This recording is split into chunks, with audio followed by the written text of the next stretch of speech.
The speed with which this has all happened has felt like going over a humpback bridge too fast in a car. A really uncomfortable moment, but it is only a moment. Staying the same is death. Someone said that to me not so long ago, and everything's changed for me recently. So I guess that makes me alive, right? There have been no videos for a few weeks, and there's a reason for that. A big reason. I got a job, like a proper job. It's the biggest change for me in 25 years. For both me and the people around me. It's really affected everything. Not necessarily in a bad way, but I'm still processing it all, adapting, working through it. And that's what I want to talk to you about today. Just before we start, I want to give a shout out to someone who watches the channel. And she's been going through a tough time recently, and it turns out that because of these videos, she's started journaling, and she's found that's a real help in processing things. So you know who you are. Thanks for watching. I'm glad you found the videos helpful. Keep up with the journaling. And my advice to you is don't think too hard. Just follow the writing. So, this job. Now, I've been freelance for 25 years. I've enjoyed working for myself. I liked being independent, free. It meant there was great adaptability. I could be a hands-on dad when the kids were little, pick them up from school and take them to school and go to events and stuff like that. But that independence and freedom come at a cost. You never know where the next bit of work's coming from, for example, if it's coming at all. And for me, that was becoming increasingly stressful, especially in recent times. And when you're freelance, you don't really feel like you can spend any money because you never know how long the money you've got has got to last.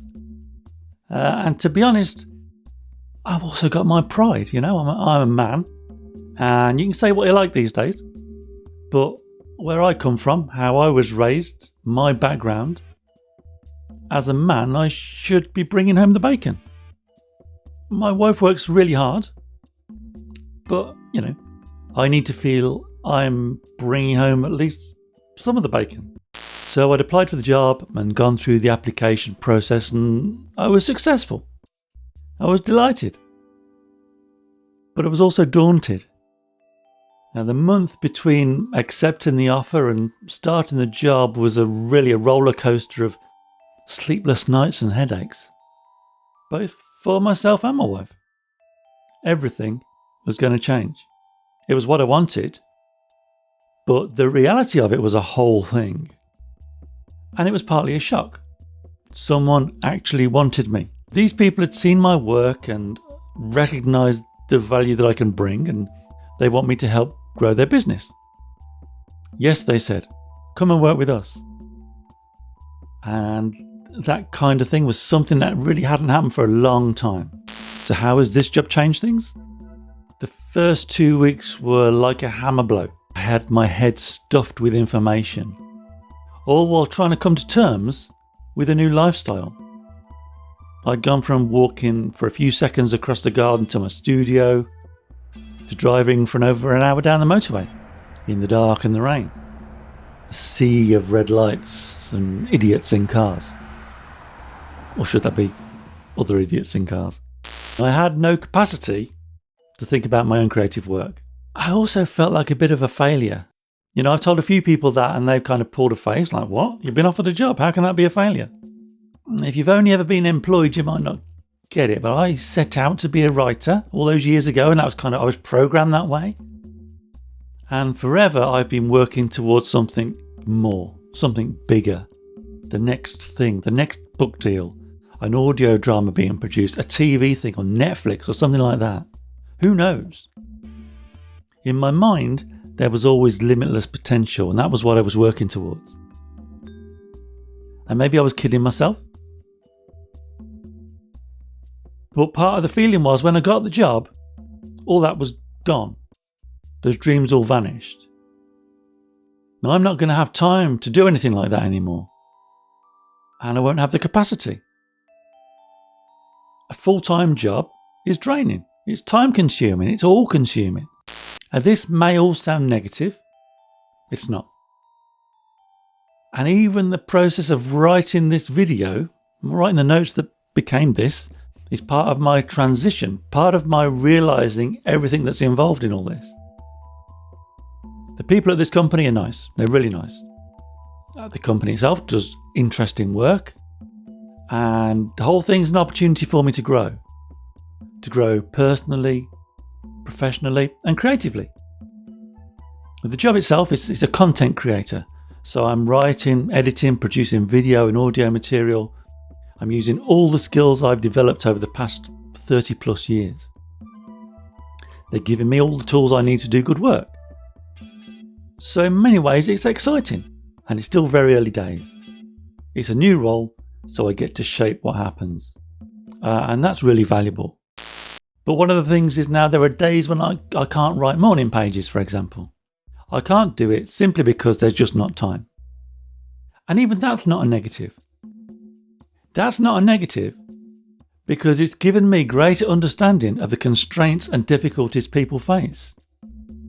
I've always said things like, oh, well, if you want to do morning pages, you just get up half an hour earlier in the morning and, it's easy. Just try harder. I now understand that it's not that easy. When I'm going to the office, I get up before 6 a.m. I have to be up and out of the house because the job's over an hour's drive away. If I can get there early, I can do my day's work and I can leave a bit early. And that's important because I'm not going to spend my life sitting in traffic. I'm just not going to do that. But neither am I going to get up at 5:30 a.m. to write morning pages. And what I do now is I do write morning pages on the days I don't have to go to the office and at weekends. Now, I never used to do them at weekends. So what's happening is I still write my morning pages. I just do them at different times of the week. I do them and one less day a week. And you know what? That's absolutely fine. I think I got a bit, not obsessive, superstitious. Like as if I didn't do them, then something bad would happen or I'd miss out on a golden nugget, something, a brilliant insight from my unconscious mind. But if you don't do them for a day or a week or a month or whatever, it doesn't really matter. Morning pages have got great value, and I'm not going to stop doing them anytime soon. But let's keep this in perspective. There's also something else I've started doing, another kind of writing as a result of all this change. And it's really positive, and it's something I've never really done before. What I've started doing is a slightly longer, slower reflection on the day. A more traditional journaling routine, keeping a diary kind of thing, I suppose. Now, it's not like the evening check-in that I've talked about before. It's not like morning pages. It's not bullet journaling. Since starting the job, I've realised that all of the writing I was doing was kind of rushed. I was trying to do it all quickly for one reason or another. I was writing morning pages quickly to get the useful bits out of my head before they faded away and to get on with the day. I'd write a few lines quickly at bedtime, gratitude journaling, a reflection on the day, but even that was quick. It was all a bit of a productivity-driven approach that on reflection, I think to some extent neutralised the potential mental health benefits of that kind of writing. This more traditional journaling practice is slower.